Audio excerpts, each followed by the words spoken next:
ओम श्री सद्गुरु परमात्मने नमः। श्री योग वशिष्ठ महारामायण निर्वाण प्रकरण सर्ग 171। राम जी ने पूछा, है भगवान,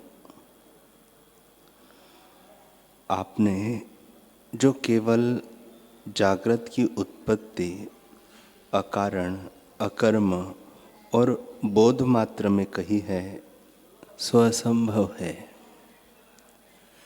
जैसे आकाश में वृक्ष नहीं हो सकता, वैसे ही आत्मा में सृष्टि नहीं हो सकती, क्योंकि आत्मा निराकार और निष्क्रिय है। वह न समवायक कारण है और न निमित्त कारण है। जैसे मृत्तिका घट आदि का कारण होती है, वैसे आत्मा सृष्टि का समवायक कारण भी नहीं है, क्योंकि वह अद्वैत है। और जैसे कुम्हार घट आदि का निमित्त कारण होता है, वैसे ही आत्मा सृष्टि का निमित्त कारण नहीं है, क्योंकि वह अक्रिय है। उस अकारण और अकर्मक में सृष्टि कैसे हो सकती है? वशिष्ठ जी बोले, हे रामचंद्र जी, तुम धन्य हो, क्योंकि अब जागे हो। आत्मा में सृष्टि का अत्यंत अभाव है, क्योंकि वह निर्विकार और निष्क्रिय है। वह न भीतर है न बाहर, न ऊपर है न नीचे, केवल बोध मात्र है। उसमें न कोई आरंभ है न परिणाम। वह केवल बोध मात्र अपने रूप में स्थित है। जैसे सूर्य की किरणों में जल कल्पित है, वैसे ही आत्मा में जगत मिथ्या है। हे महाबुद्धिमान, आत्मा अकारण है, उसमें कार्य रूप जगत कैसे हो सकता है? उसमें जगत नहीं उत्पन्न हुआ। उसके अभाव से सबका अभाव है।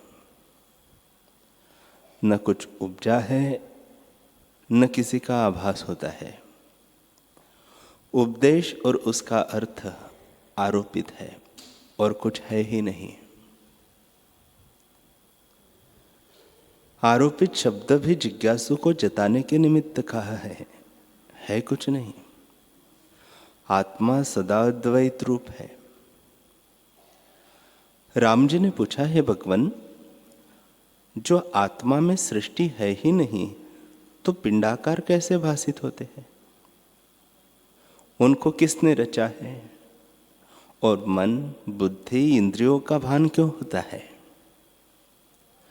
चेतन को स्नेह और राग से किसने मोहित किया है?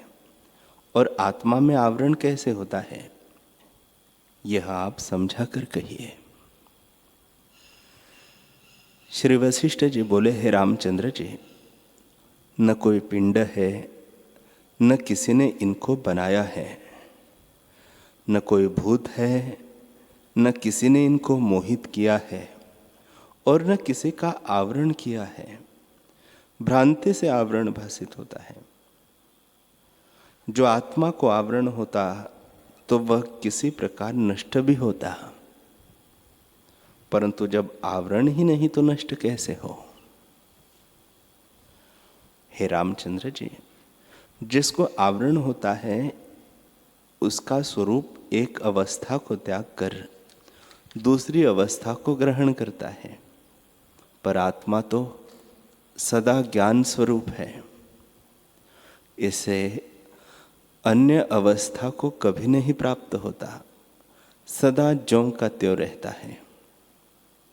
उसमें मन, बुद्धि आदि भी नहीं बने, तब मोह कहा और आवरण कहा। सदा एक रस आत्म तत्व है। ज्ञानी को ऐसे भासित होता है और अज्ञानी को नाना प्रकार का जगत भासित होता है। वह आत्मा ज्ञान काल और अज्ञान काल में एक रस है। पर उसमें दो दृष्टियां होती हैं। ज्ञान दृष्टि से तो सब आत्मा है और अज्ञान से नाना प्रकार का जगत भासित होता है।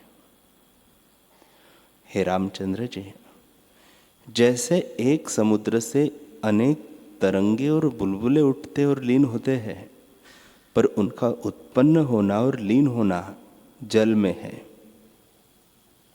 जल से भिन्न कुछ नहीं। वैसे ही जितने विचार और इच्छाएं उठती है सो सब आत्मा में होते हैं, दूसरी वस्तु नहीं है। विकार और अविकार सब परमात्मा तत्व है। समुद्र में लहरें और बुलबुले परिणाम से होते हैं, आत्मा सदा ज्यों का त्यों है। नाना प्रकार के जो आकार भासित होते हैं वे भी वही है। जैसे सुवर्ण में नाना प्रकार के भूषण होते हैं सो सुवर्ण ही है, दूसरी वस्तु कृष्ण नहीं। पर भ्रांति से उसकी नाना प्रकार की संज्ञा होती है। जैसे कोई पुरुष जागृत बैठा हो और नींद आने से स्वप्न सृष्टि भासित हो, तो चाहे वह जागृत के अज्ञान से स्वप्न सृष्टि भासित हुई हो, पर जब निद्रा निवृत्त होती है तब जागृत ही भासित होता है। वह जागृत भी परमात्म तत्व के अज्ञान से भासित होता है। जब उस पद में जागोगे तब जागृत भ्रम निवृत्त हो जाएगा। हे रामचंद्र जी, यह संसार अपने स्फुरण से हुआ है। जब फुरना दृढ़ हुआ तब जो दुख पाने लगा। जैसे बालक अपनी परछाई में वैताल की कल्पना कर आप ही दुख पाता है, वैसे ही जीव अपने अहम से आप ही दुख पाता है। जब आत्मबोध होता है तब संसार भ्रम निवृत्त हो जाता है। हे राम जी, यह संसार जो रस से युक्त लगता है सो भावना मात्र है। जब यही भावना पलटकर आत्मा की ओर आवे तब जगत का भ्रम मिट जाएगा। देह इंद्रियादि जो आत्मा के अज्ञान से उपजे हैं और उनमें अहंकार हुआ है, वह आत्म भावना से निवृत्त हो जाएगा। जैसे वर्षा काल में मेघ घने होते हैं और जब शरद काल आता है तब अदृश्य हो जाते हैं, वैसे ही जब बोध रूपी शरद काल आता है तब अनात्म में आत्म अभिमान रूपी मेघ नष्ट हो जाता है और परम स्वच्छता प्रकट होती है। हे रामचंद्र जी, जितना जगत पिंडरूप होकर भासित होता है, जब आत्मा का साक्षात्कार होगा तब उसमें पिंड बुद्धि जाती रहेगी और सब जगत आकाश रूप हो जाएगा। जैसे शरद काल में मेघों की बहुलता जाती रहती है और सब आकाश रूप हो जाता है। हे राम जी, यह भ्रांति तब तक है जब तक जीव स्वरूप से सुषुप्ति सा है। जब जागेगा तब सब जगत आकाश सा शून्य हो जाएगा। जैसे स्वप्न से जागने पर स्वप्न जगत आकाश रूप हो जाता है। हे राम जी, यह विकार क्षोभ और नानात्व प्रमाद से दिखते हैं। जब आत्मबोध होता है तब सब क्षोभ और विकार मिट जाते हैं। सब प्रपंच एक हो जाने से द्वैत भाव मिट जाता है। जैसे प्रज्वलित अग्नि में घृत, ईंधन या मिष्ठान्न जो कुछ डालिए वह एक रूप हो जाता है, वैसे ही जब बोध होता है तब सब जगत एक रूप हो जाता है। जैसे नाना प्रकार के भूषण अग्नि में डालिए तो सब स्वर्ण ही हो जाता है और भूषण की संज्ञा नहीं रहती, वैसे ही मन को जब आत्मबोध में डाल दिया तब जगत संज्ञा नहीं रहती, केवल परमात्म तत्व हो जाता है। हे रामचंद्र जी, इंद्रिया और जगत तब तक है जब तक जीव स्वरूप से अनजान सोया पड़ा है। जब जागेगा तब संसार की सत्यता मिट जाएगी और इच्छा भी कोई न रहेगी। जैसे किसी पुरुष को स्वप्न आता है और जब उस स्वप्न से वह जागता है तब स्वप्न के स्मरण की इच्छा नहीं करता कि यह मुझको याद आवे या उसमें मिले हुए सुख दुख या मनुष्य मुझे मिले, क्योंकि उसको सत्यता नहीं जान पड़ती, तो इच्छा कैसे करें। वैसे ही जब तक जीव स्वरूप से अनजान सोया पड़ा है तब तक संसार के पदार्थों को मिथ्या नहीं जानता, उनकी इच्छा करता है। जब तुम स्वरूप ज्ञान में जागोगे तब सब पदार्थ निरस हो जाएंगे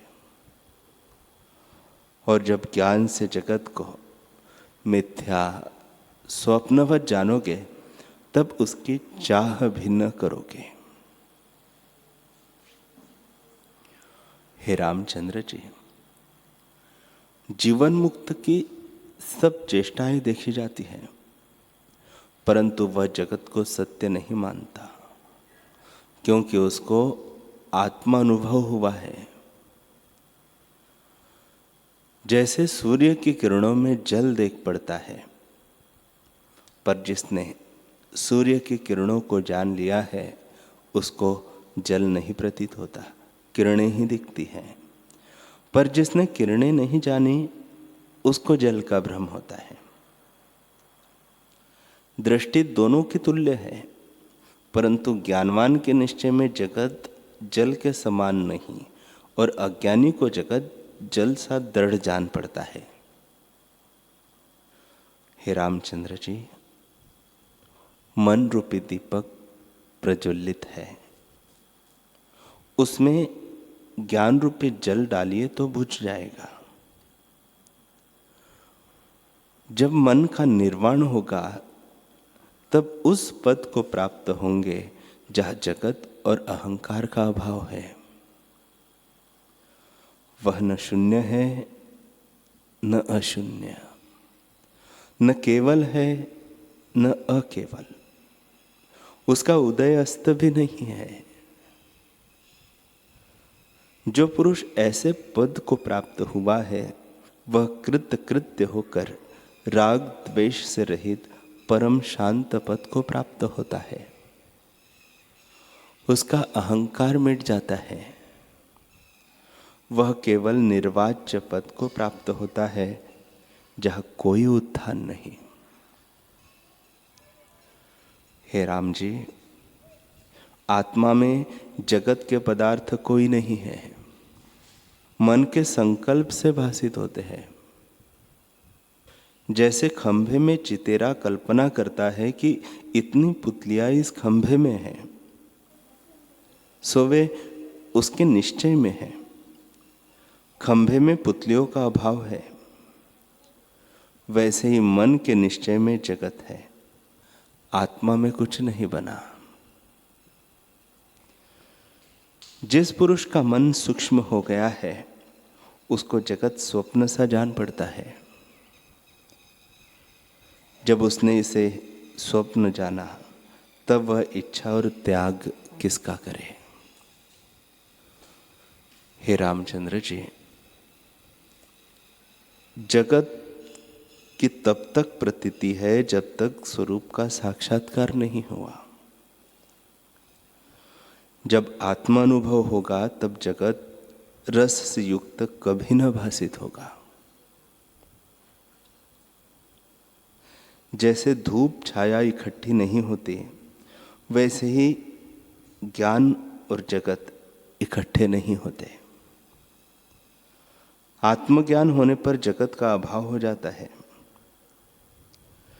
जैसे पूर्व काल वर्तमान काल में नहीं होता, वैसे ही आत्मा में जगत नहीं होता। हे रामचंद्र जी, यह जगत भ्रम से भासित होता है और विचार करने से इसका अभाव हो जाता है। दृष्टा दर्शन दृश्य की जो त्रिपुटी भासित होती है वह भी मिथ्या है। जैसे निद्रा दोष से स्वप्न में ये तीनों भासित होते हैं और जागे से इनका अभाव हो जाता है, वैसे ही अज्ञान से ये भासित होते हैं और ज्ञान से इस त्रिपुटी का अभाव हो जाता है। हे राम जी, जैसे मनोराज्य से मन में जगत स्थित होता है, वैसे ही ये पर्वत, नदियाँ, देश, काल, जगत भी जानो। इससे इस जगत भ्रम को त्याग कर अपने स्वभाव में तुम स्थित हो जाओ। यह जगत भ्रम से उदय हुआ है, विचार से नष्ट हो जाएगा और तुमको परम शांति प्राप्त होगी। हे रामचंद्र जी, जिसका मन उपशम को प्राप्त हुआ है वह पुरुष मौनी है। वह निरोध पद को प्राप्त हुआ है और संसार समुद्र से तरकर कर्मों के अंत को पहुंच गया है। उसको पहाड़, नदियां आदि से युक्त संपूर्ण जगत लीन हो जाता है। अज्ञान के नष्ट होने से विद्यमान जगत भी नष्ट हो जाता है, क्योंकि ज्ञानी शांति से तृप्त है। वह ज्ञानवान निरावरण होकर स्थित होता है। राम जी ने पूछा है, भगवान, जिस क्रम से बोध स्वरूप आत्मा जगत रूप होकर दिखता है, वह क्रम भेद की निवृत्ति के लिए फिर मुझसे कहिए। श्री वशिष्ठ जी बोले, हे रामचंद्र जी, जितना जगत देख पड़ता है उसका चित्त में निश्चय होता है। यह जगत ज्ञानवान को और अज्ञानी को भी चित्त से भासित होता है,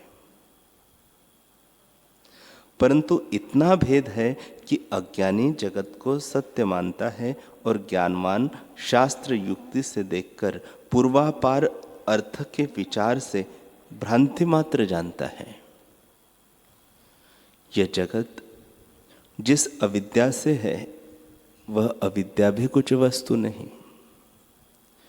जैसे सूर्य की किरणों में जल भासित होता है सो कुछ है नहीं, वैसे ही अविद्या कुछ वस्तु नहीं है। जितना स्थावर जंगम जगत है सो कल्प के अंत में नष्ट हो जाता है। जैसे समुद्र से एक बूंद निकालिए तो वह नष्ट हो जाती है, क्योंकि विभाग रूप है। वैसे ही माया, अविद्या, सत असत आदि सब संबंधों का अभाव हो जाता है, क्योंकि सब शब्द जगत में है। जब जगत लीन हुआ तब शब्द कहाँ रहे। और वास्तव में न कुछ उपजा है न लीन होता है, एक ही चिदाकाश है। जो तुम कहो कि देह उपजती है तो तुम देह और तत्व को स्वप्नवत जानो। जो तुम कहो कि जगत प्रलय में लीन होता है, इससे कुछ है तो नाश उसी का होता है जो असत्य है। जो तुम कहो कि जगत असत्य है तो फिर क्यों उपजता है, तो उपजी वस्तु भी सत्य नहीं होती। जो तुम कहो कि महाप्रलय में चिदाकाश ही रहता है और वही जगत रूप होकर दिखता है, तो जगत कुछ भिन्न वस्तु नहीं हुआ, बोध मात्र ही इस प्रकार होकर भासित होता है। जैसे बीज और वृक्ष में कुछ भेद नहीं, वैसे ही जिससे जगत भासित होता है उसी का वह रूप है, कुछ उपजा नहीं। जब उपजा नहीं तो विकार और भेद कैसे हो? इससे बोध मात्र ही अपने आप में स्थित है। आत्मसत्ता कार्य कारण से रहित परम शांत रूप अपने आप में स्थित है। वही जगत रूप होकर दिखती है। देश काल पदार्थ भी सब महाप्रलय रूप है। जब महाप्रलय होता है तब ब्रह्मा पर्यंत सब पदार्थ नष्ट हो जाते हैं। आकाश, वायु, अग्नि, जल, पृथ्वी का नाम भी नहीं रहता, अर्थ भी नहीं रहता। तब केवल बोध मात्र और बोध से रहित शेष रहता है, जो परम शांत रूप है। उसमें वाणी और मन की गति नहीं, वह केवल अचिंत्य चिन्मात्र सत्ता है। उसी को तत्ववेत्ता अनुभव कहते हैं और कोई उसे नहीं जान सकता। हे रामचंद्र जी, जो पुरुष अविद्या रूपी निद्रा से जागा है वह निराभास होता है, अर्थात चित्त से चैत्य का संबंध टूट जाता है। उसको परम प्रकाश रूप आत्मपद प्राप्त होता है। उसके स्वभाव में स्थिति होती है और पर स्वभाव प्रकृति का अभाव हो जाता है। हे रामचंद्र जी, पर स्वभाव से भिन्न भिन्न जो कुछ जगत भासित होता था सो सब एक रूप हो जाता है। जैसे स्वप्न में सब पदार्थ भिन्न भिन्न दिखते हैं और जागे से सब एक रूप हो जाते हैं, अपना रूप हो भासित होता है, वैसे ही जब आत्मा का अनुभव होता है तब जगत अपना रूप ही प्रतीत होता है। हे रामचंद्र जी, एक रूप तब भासित होता है जब और कुछ नहीं बना। जैसे सुवर्ण के भूषण अग्नि में डालिए तो अनेक भूषणों का एक पिंड हो जाता है और एक ही आकार दिखता है, वैसे ही जब बोध का अनुभव होता है तब सब एक रूप हो जाता है। हे रामचंद्र जी, भूषणों के होते भी सुवर्ण ही था, इसी से सब एक रूप हो गया। वैसे ही जब बोध का अनुभव होता है तब सब एक रूप ही भासित होता है। इससे जगत के होते भी जगत आत्मरूप है। जगत है नहीं और हुए की तरह भिन्न भिन्न जान पड़ता है। जैसे सोमजल में तरंग नहीं और भासित होते हैं तो भी जल रूप है, असम्यक दृष्टि से भिन्न भिन्न लगते हैं। हे राघव, ज्ञानी को जीवन मुक्ति और विदेह मुक्ति दोनों तुल्य है।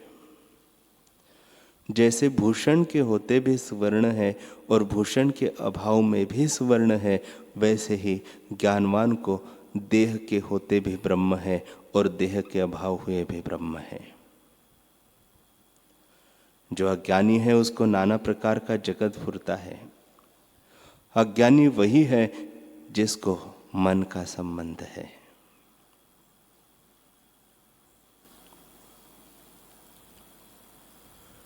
हरि ओम।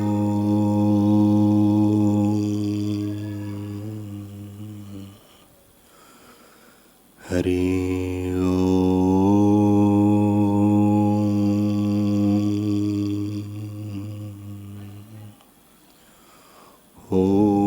सहना भवतु सहनौ भुनक्तु सह वीर्यं करवावहै तेजस्विनावधीतमस्तु मा विद्विषावहै। ओम शांति शांति शांति। श्री सद्गुरुदेव भगवान की जय।